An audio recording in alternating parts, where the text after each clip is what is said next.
안녕하세요. 출근하자마자 10분 독서 시작하도록 하겠습니다.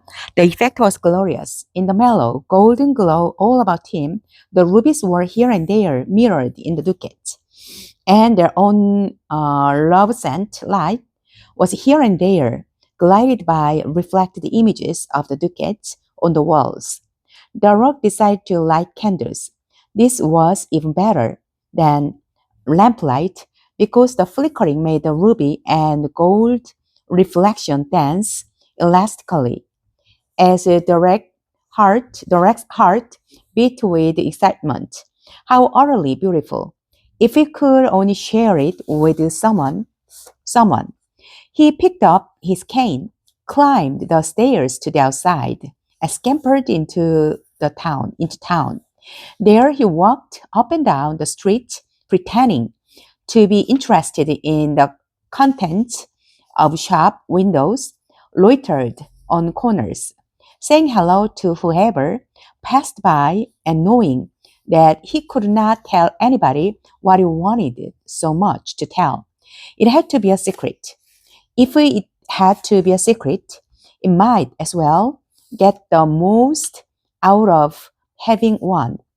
He sauntered along the boulevard with his cane under his arm and his paws in his pockets, knowing he knew something no one else did. He stopped to talk with a rabbit of his acquaintance. And as they wondered whether it was going to rain or whether the clouds were just threatening and not intending to deliver, he pictured his bejeweled home and smiled inwardly at the rabbit's ignorance. The rat ate truffles, and that night they were hard to find, but he had taken the trouble to find and dig them up. He had them with a mellow, Birchie, 3 years old. He looked about him, satisfied. A bit of wine wet his whiskers. He wiped it. No, he was not completely satisfied. All the color in his little mansion was on the warm side. Red rubies, gold ducats, brown earth, tan burlap, wood, all yellowed by candlelight. He needed some offsetting coolness in the color scheme. He thought about this all night, and in the early morning he returned to the treasure house. He was still mightily impressed with what he saw there. But no longer was he overawed. He himself now lived in a similar luxurious setting. Rummaging about, he found some silver pieces of excellent craftsmanship, including a medallion of gracefully carved lilies that he had once seen pinned to King Basil's purple robe. He took this down the hall and back to his home, and then he returned for a few more silver ornaments, a couple of rings, a brooch, an engraved spoon as big as himself. The silver spoon he leaned casually and artfully against the wall by his dresser. The silver medallion he placed on top of the dresser to serve as a sort of salver. The brooch he fastened over his door, and he hung the rings on the backs of his 2 chairs. Then he studied the result of his work from various viewpoints and saw that he had done well. But still, something was missing, a center of innocence. He hurried back to the treasure house.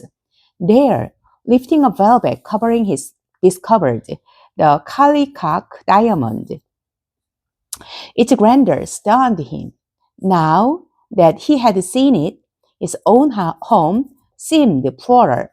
Again, by contrast, he had to have it, no two ways about it. Tremulous with excitement, breathless, alarmed, at his own audacity. Yet, proud of it, he began moving the large diamond. He pushed it off the table where he had found it. He rolled it along the stone floor, and when it reached the crevice, it dropped through. He rolled it along the mold run and got it into his house. He didn't know that it was called the Calicut diamond and that it was world famous. He only knew how unspeakably impressive it was, flashing, radiating, almost alive. He knew where to put his awesome gem, where it belonged. On top of his rickety table in the center of the room, he managed to get it up there, and then he lighted all his lamps and candles. The Calicut diamond not only reflected the yellow light, but shot heavenly blue arrows everywhere. And the light, the reflections, and the reflections created a marvelous atmosphere that completely turned Derek's small head. His place was a palace, and he was mighty proud of it. True, it still smelled of stale cheese and everlasting earth, and it still had rags in it and rickety furniture, but it was a palace all the time. Stuffed with cheese, wine, and mushrooms, he lay on his bed of just jute that night, tossing, turning, belching, and thinking. Was it an accident that had led him through the mole run and into the treasure house, and was it fate or some other great power? Was he not destined, being direct, uniquely himself, and no other, to come by his great good fortune? He wondered. He fell asleep late, and when he woke up, he felt he had to find a confidant. There must be someone he had not yet thought of, with whom he could share his secret. There must be someone he could discuss his feelings with a show off too. Of course, it would have to be someone small who could fit it into his room, into his home, and see what he was talking about. At noon, he hastened into town, and there he learned about Gawain's trial. They were all talking about it everywhere. He hurried home and flung himself on his bed. It had never really occurred to him that the robberies would be discovered. He had not let himself think about that. Sometimes he had begun to think about it, but he had quickly pushed the thought aside, and his fears with it. As long as he kept the secret, he had felt it would remain a secret. He realized now how unrealistic that had been. He began anxiously to consider Gawain's plight, and his considerations led to the conclusion that the good goose was safe. No one would ever believe that anyone like Gawain had committed a crime. He had everyone's highest esteem, especially the king's. Would anyone have believed that he, Derek, had done it? Would he himself have believed it before it happened? But what if Gawain were found guilty? Well, if Gawain were never guilty, he, the mouse, would come forward in court and point himself as a culprit, so that justice should prevail. If Gawain were found innocent, which would surely be the case, the Rick decided he would keep his mouth shut. He looked about him at his own handiwork. The golden words seemed somewhat tarnished. The rubies had lost some of their luster. He turned and lay with his face in the burlap. He got some comfort from his own warm breath and from the familiar, musty smell of his bed. In the 3 days before the trial, the wreck come to realize that he was a thief. And not just a little thief, but the thief on the grand scale. and he had, he had stolen from royalty, which had he not understood this before. He had not allowed himself to understand it. A trial was being held because the crime had been committed, and he had committed the crime. He looked in his mirror many times. He didn't look like a criminal. He looked as he always had, only sadder, more worried. Did Gawain, the goose, look like a criminal? Certainly not. Yet, he was being brought to trial. It was considered possible that he was guilty. Derek decided he would confess. He would go straight to the king, make restitution,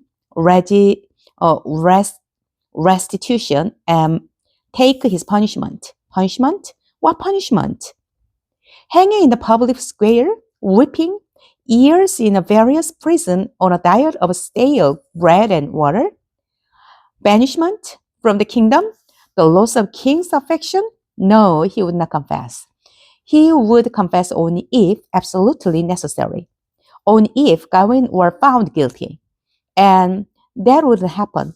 These and similar ruminations oppressed the sleepless night and weary days until the day of trial.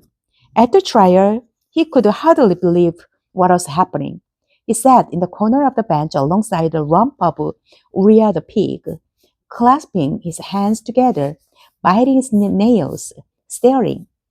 How could the wise king make such errors of judgment? He could the whole community, Gawain's friend, turn against him.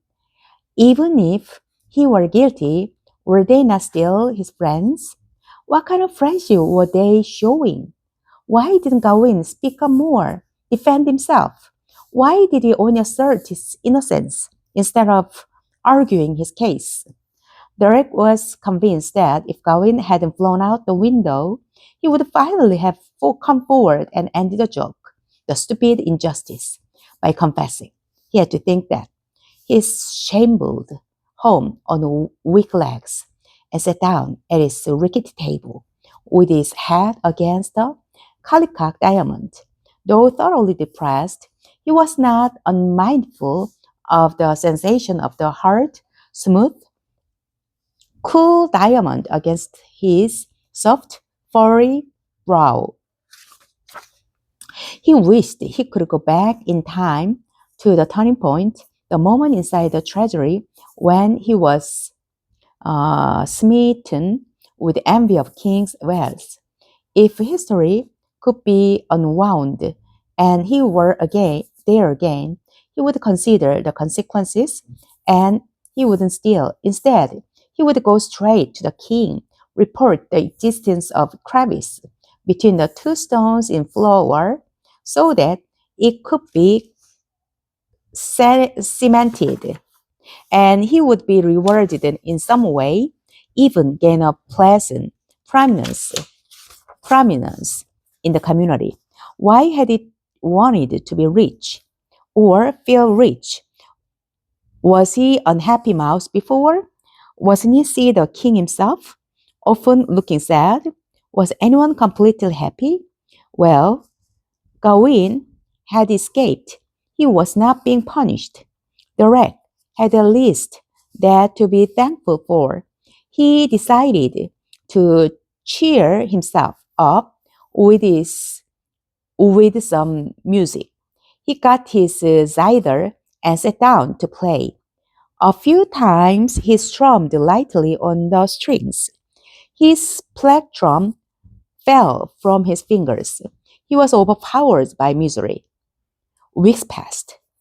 Derek sat in his hole among the oak roots, not eating, not doing anything, staring at the foolish ducats sticking in his walls.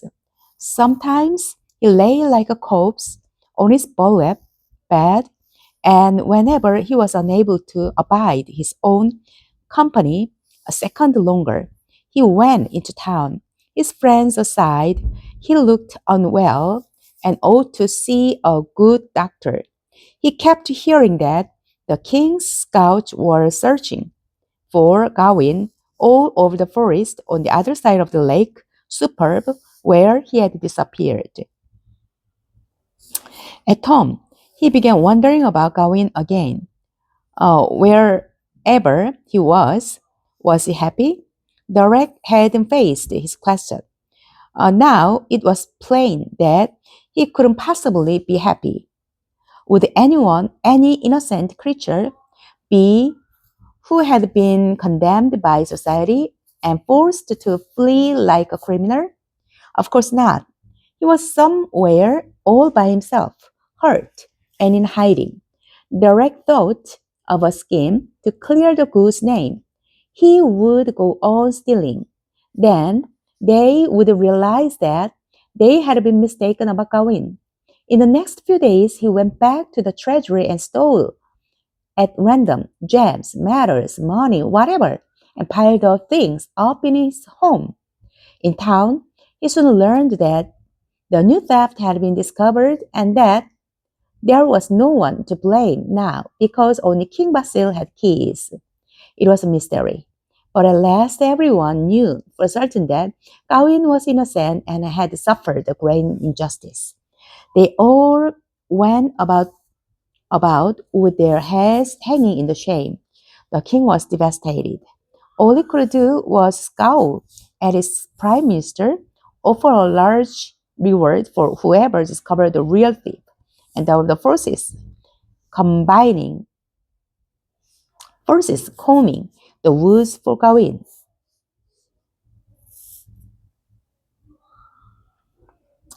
Vindicating Gawain was the first good work Darin had done since he became a thief.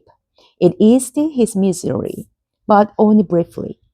All he had to do was think of unhappiness he had caused in the hold house and in all kings' just subject, and realize that restoring Gawain's reputation was still no help to Gawain himself. He fell into paralyzing despair. He had to do something, to accomplish something, to assuage his feelings of guilt. It struck him that he needn't have done more stealing to establish Gawain's innocence. He would just as well have put the stuff back. Little by little, he began carting the loot from his home to the treasury. It was hard labor, but knowing it was the right thing to do gave him strength. He began to eat again, so he could work better, and working in turn made him hungry. In one day, he took down the gold ducats and hauled them back to the treasure house. The next day, he brought back all the rubies, the Calicut diamond. The third day, he returned the rest. The news spread quickly through the town. Wherever they went, it was being discussed with great wonder and puzzlement in the turbine, on the street, everywhere. Derek pretended great interest when the subject was broached to him. He also learned that King's scouts had given up searching for Gawain in the forest. They had decided he was not there, and they were starting to look farther afield. Perhaps their efforts were useless. Perhaps he had flown to a distant land. The return of the treasure did not restore anyone's happiness. After the initial excitement, it hardly seemed to matter. What mattered was what had been done to Gawain, and everyone knew that it had to be righted, or no one would ever feel glad to be himself again. Little thought went to finding the thief. The thief sat in the poor den, staring at the indentations the gold ducats had left on its earthen walls. If he were happy now, he could feel at home again in this modest hole, but he was far from happy. Since all the treasure had been returned, perhaps he was no longer a thief, and Gawain's name had been cleared. But he knew that Gawain was miserable. He knew that King Basil was miserable, that everyone in his realm was miserable, and that he, Derek, was the sole cause of it. Tears blurred his eyes. The pall of gloom that hung over the whole kingdom hung thicket over him.